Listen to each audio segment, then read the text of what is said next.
A handsome lad truly was he that stood there. Ku Holland, son of Sultan, was his name. 3 colours of hair had he. Next to the skin of his head, the hair was brown. In the middle, it was crimson. On the outside, it was like a diadem of gold. Comparable to yellow gold was each glittering, long, curling, splendid, beautiful thread of hair, falling freely down between his 2 shoulders.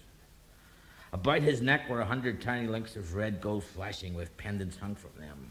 His headgear was adorned with 100 different jewels. On either cheek he had 4 moles, a yellow, a green, a blue, and a red.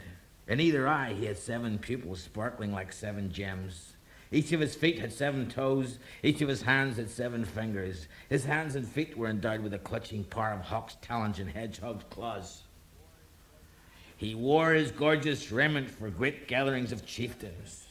A fair crimson tunic of 5 plies, all fringed with a long pin of white, silver, gold, encased in patterns shining like a luminous torch, with a brilliance men could not endure to look upon. Next to his skin was a shirt of purest silk, bordered and fringed all around with gold, silver, and white bronze braided up together. His silken shirt came to the upper edge of his russet-coloured kilt. Ku Holland carried a powerful sacred shield, coloured dark crimson with a pure white silver rim all around its circumference. At his left side hung a long, sharp, golden hilted sword. Beside him in his chariot was a lengthy spear, together with a keen, aggressive javelin with a hurling thong, rivets of white bronze. In one of his hands he carried 9 severed heads, and in the other hand 9 more. He held these heads as emblems of his valor and skill in arms, and at the very sight of him the opposing armor shook with terror. Like many heroes with a curious semi-magical or divine origin, Ku Holland had a miraculous birth. His mother Deirdre was sitting at her wedding feast, about to be married to the Ulster chieftain Sultan. Into her cup of wine flew a mayfly, which she swallowed without noticing its presence. Soon she fell into a deep sleep, in which the sun god Look appeared to her, as if in a dream. Look told her that it had been no mere mayfly that she had swallowed, but himself. After delivering this revelation, Look transformed Deirdre and her 50 maidens into the shape of a beautiful flock of birds, and so they disappeared without trace. After months had passed, the warriors of King Conor MacNessa were lured out to hunt, drawn by the appearance of a flock of birds. Riding in their chariots until nightfall, pursuing the elusive flock, the men of Ulster suddenly realized that they had been lured into the brook Naboyne, which was the home of the gods and goddesses of the land. Before the warriors appeared a splendid hall, of beauty and size such as they had never seen before. A tall, handsome chieftain, very richly attired, came out of the hall and welcomed them, offering them hospitality. When the warriors entered this marvellous place, they found seated there a beautiful woman and 50 lovely maidens. Upon the tables were set a feast of meat and wine, such as would grace the hall of a great king. The Ulster warriors rested for the night, and during their rest they heard the cry of a newborn babe.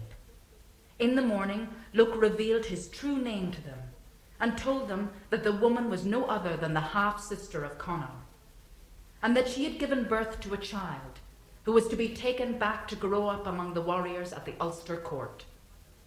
Thus the mother, the baby boy, and maidens returned. All the heroes, druids, poets, and lawgivers of Ulster gave the best of their skills and wisdom to the infant as instructed.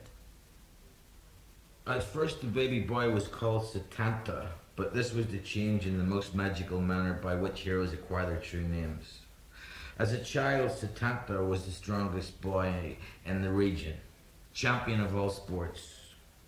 One day, while playing hurley single-handed against a team of the other boys and beating them, he was summoned by King Conor. The king had watched his skill and was impressed by the child's ability. Commanded him to come to the feast at the house of Cuchalainn, the chief blacksmith. Setanta promised to come as soon as he had finished the game. When the Ulster champions entered the smith's hall, the king gave permission for Cuchalainn to let loose his terrible watchhound, fiercer than any 100 other dogs. but they had forgotten that the child was following them. When the savage hind attacked Satanta, he threw his ball into its mouth and, grabbing it by the legs, dashed out its brains against a rock. Cuchalainn, the chief smith, was enraged at the loss of his guard hound, but the child promised to find him another and train it for him. He also undertook to guard the hall of the smith himself, just as the hound would have done, until a replacement was finally trained. Thus, Satanta became Ku Holland, which means the Hound of Cuchalainn. The druid of the royal court prophesied that this child's name would one day be known and spoken by every man in Ireland. One day, Cuchalainn overheard Catha giving instruction in the lore of druidism, and one of the pupils asked for what would the day be good. The answer was that any young man taking arms that day would gain a greater name than any other hero, but that his life would be short. Cuchalainn immediately asked King Conor for arms and a chariot, declaring that the druid had predicted this to be the day for the arming of a hero. On this day of bearing arms and commanding his own chariot and charioteer, the young Cuchalainn went into battle and killed 3 champions who had long harassed the warriors of Ulster. He brought back their heads to the hall of the king. At this time, he was reputedly only 7 years old.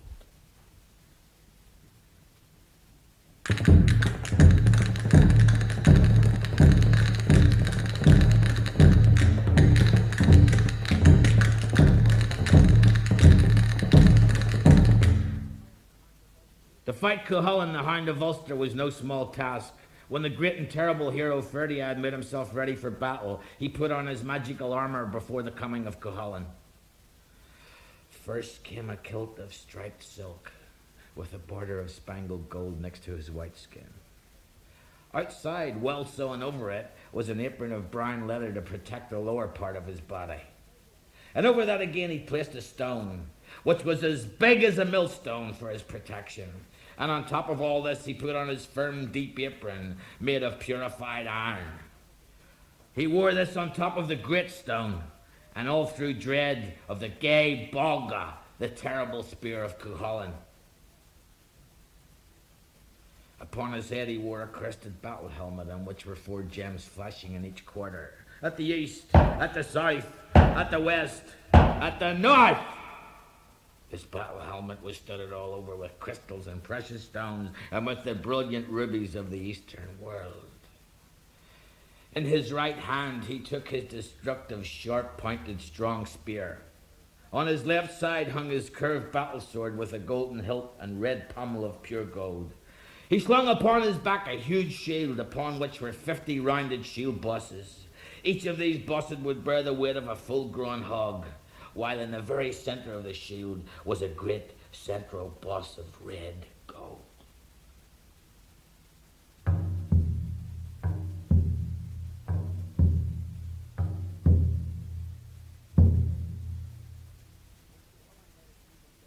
When Cuchalainn lay asleep in Dun Imred, he heard a cry sounding out of the north, a cry that was terrible and fearful to his ears.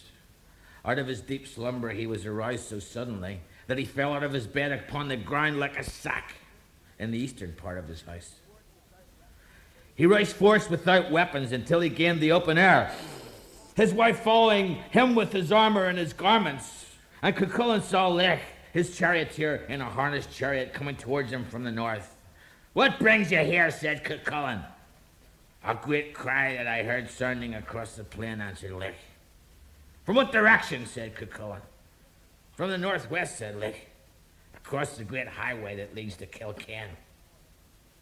"Then let us follow that sound," said Cuchalainn, "and find the source of it." They rode forward as far as Athty Firtha. When they arrived there, they heard the rattle of a chariot from the Lummi district of Kilgare. They saw before them a chariot harnessed with a chestnut horse. And this horse was a wonder, for it had 1 leg and 1 eye and 1 ear, and the pole of the chariot passed right through its body, so that the peg in front met the halter which passed across its forehead. Within the chariot sat a fearsome woman, her eyebrows red of colour and the crimson mantle wrapped about her. This mantle fell behind her between the wheels of the chariot so that it was swept along the ground. Walking beside the chariot was a big, strapping man. He also wore a coat of crimson color, and upon his back he carried a forked staff of white hazelwood. And this man drove before him a fine, glossy-coated cow.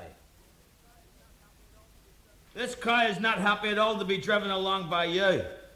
But she does not belong to you. Not to you or any of your gang of warriors. All of the cattle of Ulster are in my own keeping. So, you would be a druid and give decisions about the law of cattle ownership. You are taking too much upon yourself, Ku Holland. How come this woman knows my name? Why is it always her who speaks when it should be the man who addresses me? Ah, but you did not speak to the man first. So why should he speak to you? Yes, but when I talk of men's decision, it is you, woman, who immediately and loudly answer me. Tell me this man's name, then, that I might speak to him now. If you would speak to him, you must call him by his true name, which is Ogar Skio, Lohar Skio. Are you weighing the head? The length of that name is truly astonishing. But as this man chooses to remain silent and glum and speak not at all, I demand to know your name, woman. The woman to whom you speak is called Favor Veg Beal, whom dear fault skin Gerrit Skio Earth. Are you making an idiot of me? And with this, Cuchalainn made a great leap right into that fearsome woman's chariot. He placed his 2 strong feet upon her 2 shoulders and put his sharp-edged spear against the parting of her flame-red hair. Do not play your weapons upon me. Then tell me your true name. Get away from me, then. I am a female poet and satirist, and this man is Dara Macfena of Cooley. And as for this cow, I carry it off as my reward for a fine poem. Well, let's hear this fine poem of yours, then. Move further off and get away, then. You shaking of that thing over my head will not influence or worry me at all. Not in the least. Then he moved away from her as she asked, until he was standing right between the 2 wheels of her chariot. And then she sang to him, and sang her fine poem. When the singing stopped, Ku Holland made ready to leap into the chariot again with his spear. But horse, man, chariot, and cow and all disappeared.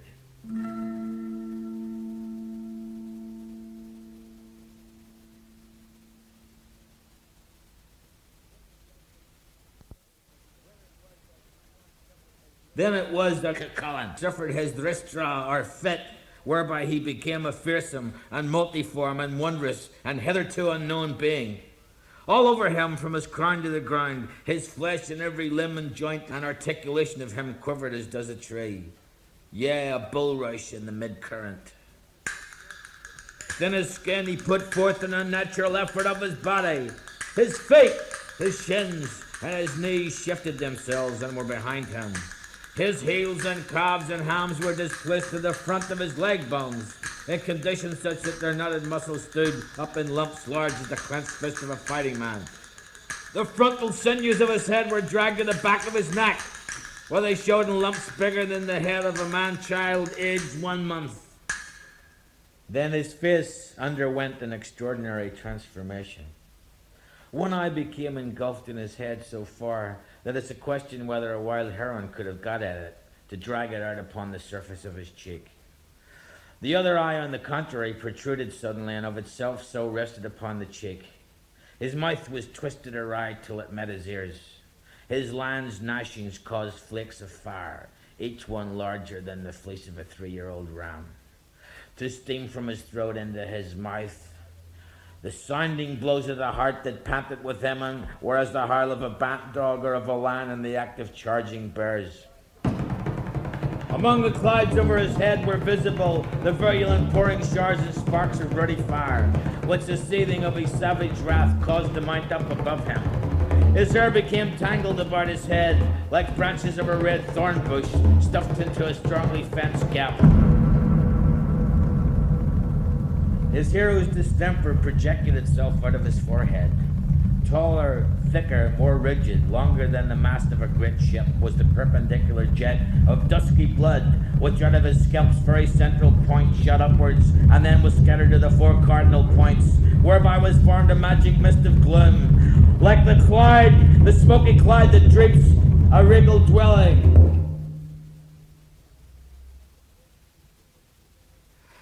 This distortion being now past, which was operated in Ku Holland, he leapt into the sky chariot that was equipped with iron points, with thin edges, with hooks, with hard spit spikes, with machinery for operating it, with sharp nails that stood it over its axles and straps and curved parts and tackle.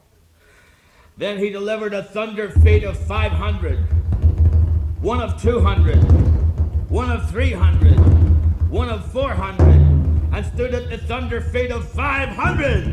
And he went so far because he felt it to be obligatory on him that in this, his first set to in grappling with the 4 provinces of Erin, even such number must fall by his hand.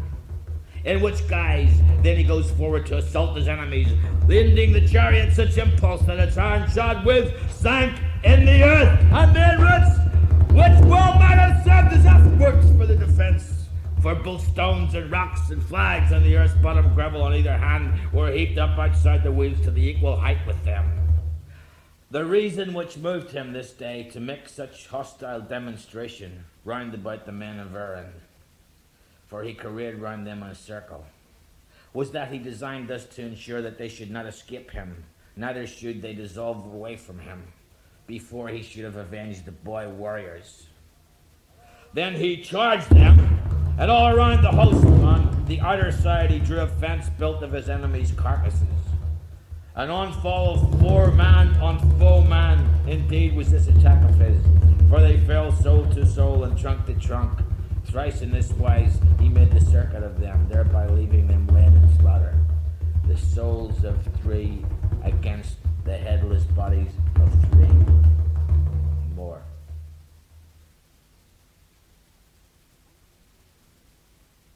When she had gained the place where her magician was, Queen Maeve required of him foreknowledge and prediction accordingly, saying, "Many there be which this day and here do part from their familiars and from their friends, from their country and from their lands, from father and from mother. Now if it so be that not all of them return safe and sound, upon me it will be that they will discharge their lamentation and their curses. For all which, however, there neither goes forth nor yet stays behind any that to us is dearer than are we to ourselves. You therefore find out whether I come back or not." The wizard answered, "Whosoever comes or comes not, thou thyself shall come back." The driver wheels round the chariot, and the queen returns. But lo, she saw a thing that was a marvel to her, a woman close to her on the chariot's shaft and facing her. The damsel's manner was this. In her right hand she held a weaver's sword of white bronze, with 7 beadings of red gold on its end, and with this sword she wove a bordering. A spot-pied cloak of green enveloped her, and in it at her breast was a bulging massive brooch. She had a high-coloured, rich-blooded face, a blue and laughing eye, lips red and thin, glistening pearly teeth, which indeed you might have taken for a shower of white pearls, fallen and packed into her head. Like unto fresh coral were her lips, sweeter than strings of peaked harps played by long-practiced masters' hands was the sound of her voice, of her gentle utterance. Whiter than snow shed during a single night was the lustre of her skin and flesh, filtered through and past her raiment. Feet she had that were long and most white, nails pink and even, arched and pointed. Fair yellow, gold-glistening hair, 3 tresses of it wound round her head, while yet another fell downwards and cast its shade below her knee. Maeve scanned her, and she said, "Girl, at this time in here, what doest thou?" The young woman answered, "I reveal thy chances and thy fortunes, and Ireland's 4 great provinces I gather up to muster against you and against the cattle raid of Cuchalainn."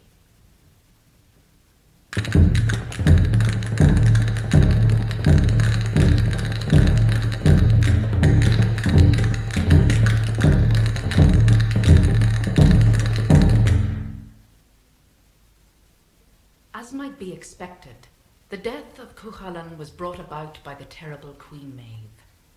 After her defeat in the conflict of the cattle raid of Cuchalainn, she summoned all the families and clans who had had relatives killed by Cuchalainn. She worked upon them and harangued them continually to seek revenge for their loved ones against the champion of Ulster. And her deadliest weapon of all was not a sword, a spear, or a slingshot, nor yet a muscular hero with iron and white bronze armor. No, it was the three daughters of Cuchalainn, the wizard. The great queen sent these three to Alba and on to Babylon to learn their letters, which means to learn the dark magical arts. When these three daughters of Cuchalainn returned from their training, they were most skilled and able in each and every aspect of the magical arts, and could summon illusions of battle hosts with their formidable skills. So Queen Maeve waited upon the cursed time of weakness and lethargy, which fell upon the warriors of Ulster, as it did each year. Thus it was that Cuchalainn had to face her forces, both human and non-human, alone. And now the massed forces of Queen Maeve and her allies march into Ulster and ravage the land. King Conor MacNessa calls a council of war. His warriors and druids are too weak to fight because of the old curse upon them. Yet the king does not wish Cuchalainn to fight single-handed.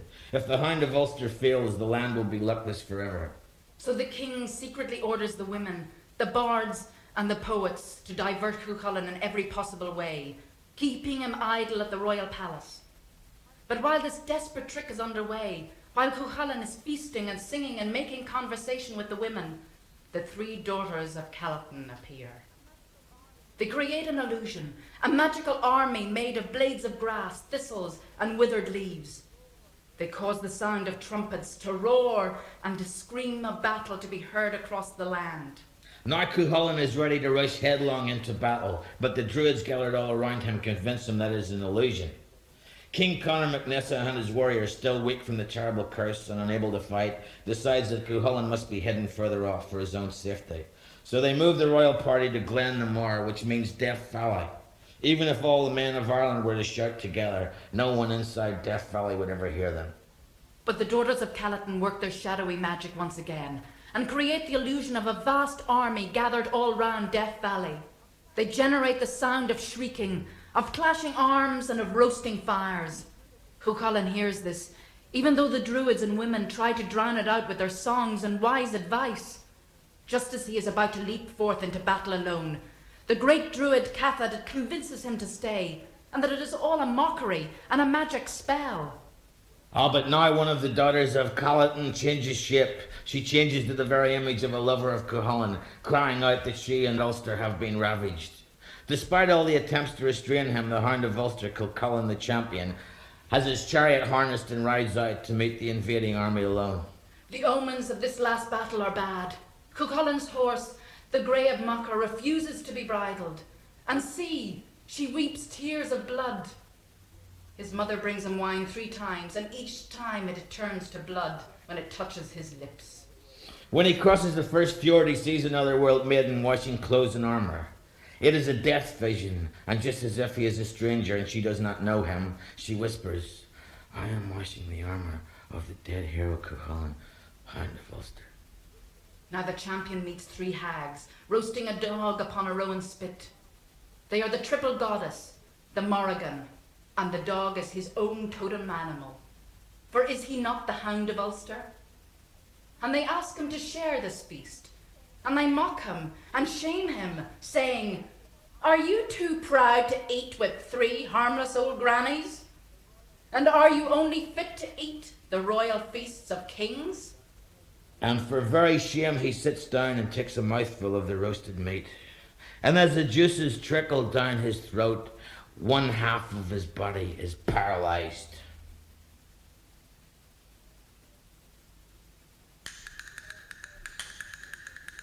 Cuchalainn carried 3 spears into battle, and each one, it was predicted, would kill a king.